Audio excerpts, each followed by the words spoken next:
Assalamualaikum warahmatullahi wabarakatuh. Selamat datang teman-teman semua, baik itu guru, pendidik atau tenaga kependidikan dan juga instansi-instansi kepemerintahan yang berkaitan atau berhubungan dengan di bidang dunia pendidikan.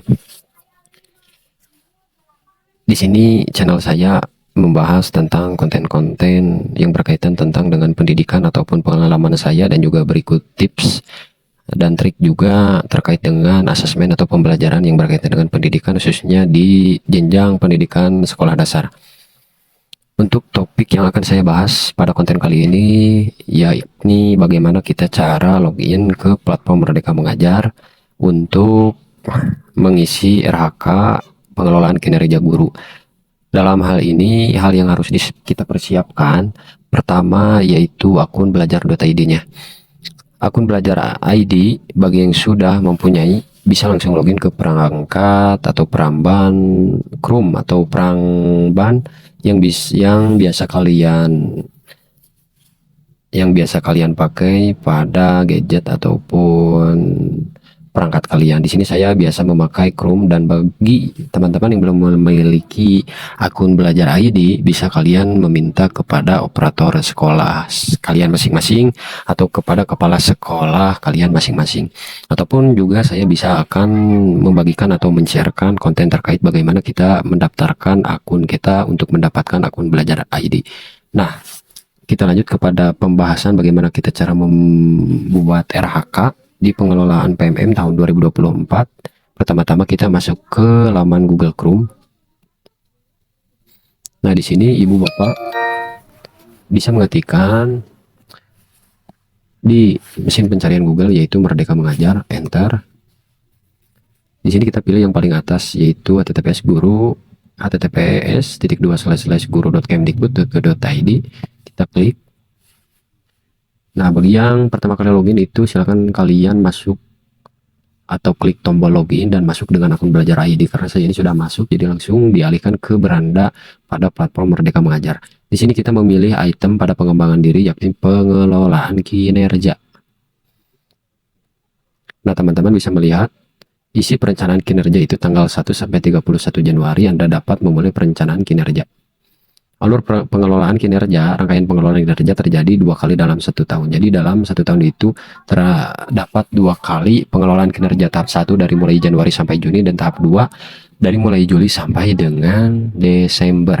Januari terdapat perencanaan guru dan persetujuan atasan RHK yang kita ajukan kepada kepala sekolah. Februari persiapan observasi kelas. Maret periode observasi kelas dan diskusi tindak lanjut. April sampai Mei pelaksanaan tindak lanjut guru dengan pemantauan atasan, dan Juni refleksi penilaian dan penentuan predikat kinerja guru. Baik, kita klik tombol selanjutnya yaitu lanjut rencanakan kinerja. Nah, di sini teman-teman akan melihat rekomendasi berdasarkan dengan PBD atau perencanaan berbasis data yang kalian bisa atau teman-teman bisa unduh di rapor pendidikan sekolahnya masing-masing. Nah, di sini kalian bisa melihat ada rekomendasi-rekomendasi yang bisa kalian pilih untuk menentukan RHK kalian berdasarkan dengan rekomendasi sesuai dengan PBD. Yang pertama, ada rekomendasi mengenai aktivitas interaktif, instruksi pembelajaran, instruksi yang adaptif, penerapan disiplin positif, keteraturan suasana kelas, umpan balik konstruktif, perhatian dan kepedulian, ekspektasi pada peserta didik. Di sini kalian bisa memilih pada dimensi atau kartu rekomendasi yang disediakan berdasarkan kualitas pembelajaran, dimensi prioritas, metode pembelajaran pada indikator yang merah terlebih dahulu. Nah, di sini saya akan memilih pada rekomendasi dimensi prioritas instruksi pembelajaran, yaitu upaya penjelasan terstruktur tentang konsep dan aktivitas pembelajaran disertai demonstrasi, ilustrasi, atau contoh yang relevan dan kontekstual untuk peningkatan efektivitas pembelajaran. Mari kita klik, dan teman-teman di sini bisa menyesuaikan untuk memilih dimensi prioritas, mau yang aktivitas interaktif atau instruksi yang adaptif. Bagi yang rekomendasinya berwarna hijau itu bisa kalian atau teman-teman pilih lagi ya, jikalau dengan catatan dengan dimensi prioritas yang lainnya itu semua hijau, dan dalam hal tersebut kita memilih dalam rangka meningkatkan dimensi prioritas yang sudah baik menjadi lebih baik. Di sini saya akan memilih rekomendasi yang nomor 2. Ini akun contoh dari teman guru saya di satuan pendidikan saya. Nah, di sini kalian atau teman-teman bisa lanjut ke tombol ke pengembangan kompetensi. Di sini pengembangan kompetensi berdasarkan Perdirjen GTK nomor 7607/B.B1 atau HK.03/2023. Jadi kita diharapkan memiliki minimal 32 poin per semester untuk memenuhi ekspektasi atasan. Jika kurang mau didiskusikan dengan atasan Anda, jika lebih ekspektasi atasan akan semakin lebih baik juga. Pilih rencana hasil kerja memiliki poin yang berbeda berdasarkan tingkat keterlibatan dan dampaknya. Total contoh di sini RHK yang telah dipilih oleh akun belajar ID rekan guru saya ini, dikarenakan saya sudah mengajukan RHK pada akun belajar ID saya, jadi saya memakai akun teman saya. Yang pertama yang dipilih itu mengenai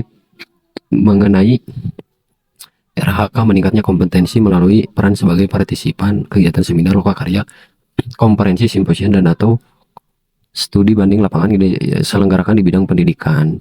Jadi bisa melalui seminar lokakarya, konferensi, atau simposium yang bisa diselenggarakan di bidang pendidikan, baik itu melalui luring, luar jaringan, ataupun dalam jaringan. Nah, di sini kita akan bersama-sama mengobservasi atau survei pada pelaksanaan pengelolaan kinerja tahap 1 tahun 2024. Dengan target kuantitas yang ditentukan itu 5 kegiatan, target per semester itu 20 poin pada RHK 1. RHK 2, teman-teman juga bisa memilih. Nah, untuk RHK-nya bisa disesuaikan, mau milih sendiri sesuai dengan ekspektasi ataupun tingkat kemampuan dalam melaksanakan tugas. Ataupun kalian bisa disamakan dengan RHK yang saya pilih di sini, tapi dengan catatan bisa disesuaikan dengan kebutuhan dari atasan atau satuan pendidikan dimanapun Bapak Ibu berada, khusus pada RHK ruang lingkup guru. Yang kedua, saya memilih atau teman saya memilih meningkatnya kompetensi melalui peran sebagai peserta pelatihan mandiri sesuai model kompetensi guru kepala sekolah dan atau pengawas sekolah. Jadi meningkatnya kompetensi melalui peran sebagai peserta pelatihan mandiri dengan pantauan baik dari guru kepala sekolah ataupun pengawas sekolah dengan nilai 8 poin, target kuantitas itu 2 kegiatan dari semester 1 tahun 2024 16. Jadi jumlah dari 20 tambah 16 itu 36 sesuai dengan syarat rekomendasi dari Perdirjen Peraturan Direktorat Jenderal GTK nomor 7607. Nah, di sini saya akan menambahkan lagi RHK tambahan.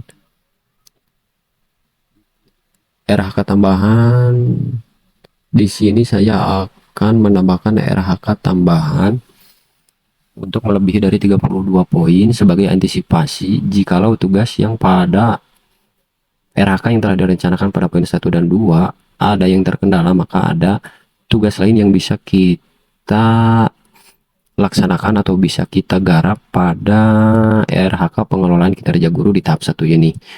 Sebagai contoh, saya di sini akan memilih RHK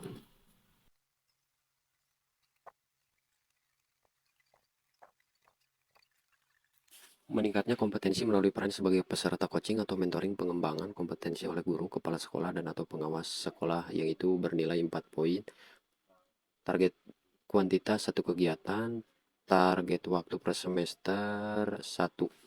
Jadi menjadi 36 poin atau teman-teman bisa menambahkan menjadi 2 kegiatan dan dengan jumlah 8 poin pada RHK 3 dengan total keseluruhan yaitu 44 poin. Nah, di sini kita bisa simpan sebagai draft. Di sini kita kembali ke halaman awal, klik lagi lanjut rencanakan kinerja ke pengembangan kompetensi halaman yang tadi telah kita pilih pada RHK. Nah, di sini saya akan sedikit menjelaskan tentang RHK meningkatnya kompetensi melalui peran sebagai peserta program pelatihan dan pendidikan jangka pendek atau menengah pada bidang kepemimpinan dan bidang teknis yang relevan seperti pendidikan guru penggerak atau pelatihan manajerial kepala sekolah.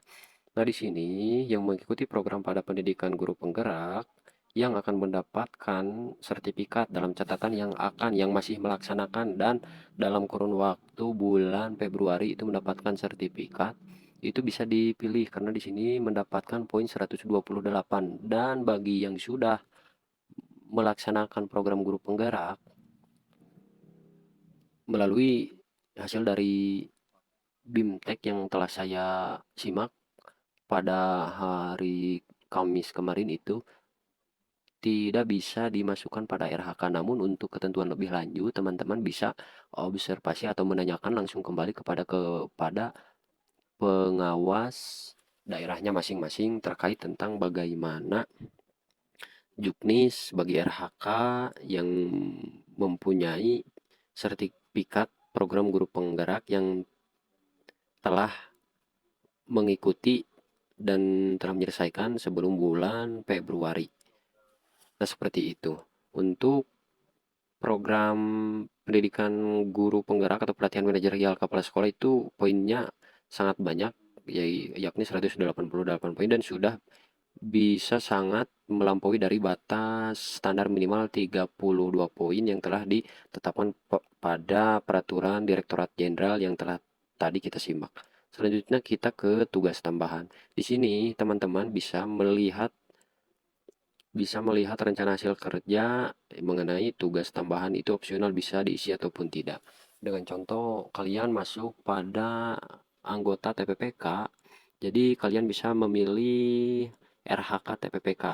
Bagi kalian yang ingin mendapatkan tabel RHK yang ingin membaca-baca dulu, mana yang akan dipilih oleh kalian mengenai RHK pada pengelolaan kinerja guru, saya akan bagikan pada kolom deskripsi. Yang pertama kalian bisa mengklik di sini di RHK hasil kerja dengan contoh misalkan kalian sebagai bendahara operasional satuan pendidikan BOSP. Nah, di sini kalian bisa memilih tugas tambahan semua jenjang meningkatnya kinerja satuan pendidikan melalui pelaksanaan tugas tambahan sebagai bendahara sekolah atau pengelolaan bantuan operasional bos ataupun dari kalian mempunyai tugas tambahan sebagai operator dapodik. Kalian bisa menambahkan. Nah, mengenai TPPK bisa kalian pilih dan kalian bisa menyesuaikan dari RHK tugas tambahan yang bersangkutan dengan tugas tambahan kalian yang ada teman-teman yang ada di sekolah begitu. Nah, ke perilaku kerja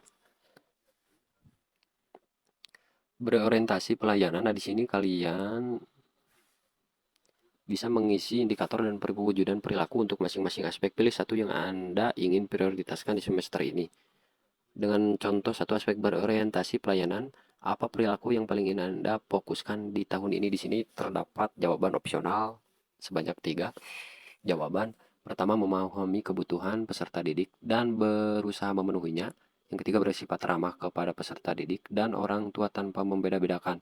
Di sini saya akan skip terlebih dahulu dan setelah saya mengisi ini hampir sama dengan pengisian pada Sulingjar yang biasa kita lakukan pada waktu ANBK diselenggarakan di sekolah kita.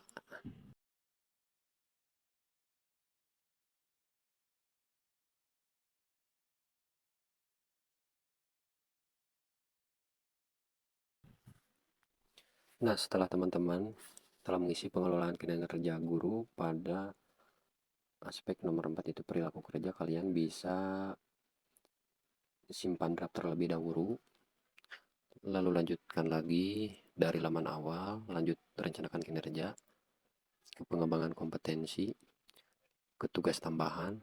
Karena ini sudah tersiap otomatis setelah kita tadi menyimpan di simpan draft yang ini. Yang keempat itu sudah kita isi. Untuk jawabannya bisa dibedakan ya teman-teman sesuai dengan kontekstual pendidikan masing-masing. Yang selanjutnya kita pergi ke tombol kerangkuman. Nah, di sini teman-teman bisa mengecek ulang RHK yang teman-teman pilih, hasil kerja utama baik dari poin 1 ataupun pada poin selanjutnya yang telah kalian rencanakan atau kalian pilih. Di sini kalian bisa membaca lagi perilaku kerja yang telah kalian pilih dan di sini kita bisa klik tombol lanjut ajukan. Nah, setelah klik tombol lanjut ajukan, kalian tinggal menunggu approve atau ACC persetujuan dari atasan teman-teman atau dari kepala sekolah satuan pendidikan teman-teman masing-masing. Baik, Pada konten kali ini itu yang bisa saya bagikan atau saya sampaikan, mudah-mudahan bermanfaat khususnya bagi saya dan umumnya bagi kalian semuanya, bagi teman-teman yang saya banggakan. Mudah-mudahan kita bisa berjumpa lagi di konten-konten lainnya terkait tentang pengalaman pengalaman saya di bidang pendidikan dan juga tips dan trik yang bisa saya bagikan. Lebih dan kurangnya mohon dimaafkan untuk apabila ada hal-hal yang bisa mengkontribusi atau memperbaiki jika ada konten yang kurang atau pembahasan yang kurang berkenan dengan peraturan, bisa didiskusikan terlebih dahulu dengan atasan teman-teman, baik itu guru atau baik itu kepala sekolah ataupun pengawas yang berada di tempat kalian, daerah kalian masing-masing. Sekian, wassalamualaikum warahmatullahi wabarakatuh.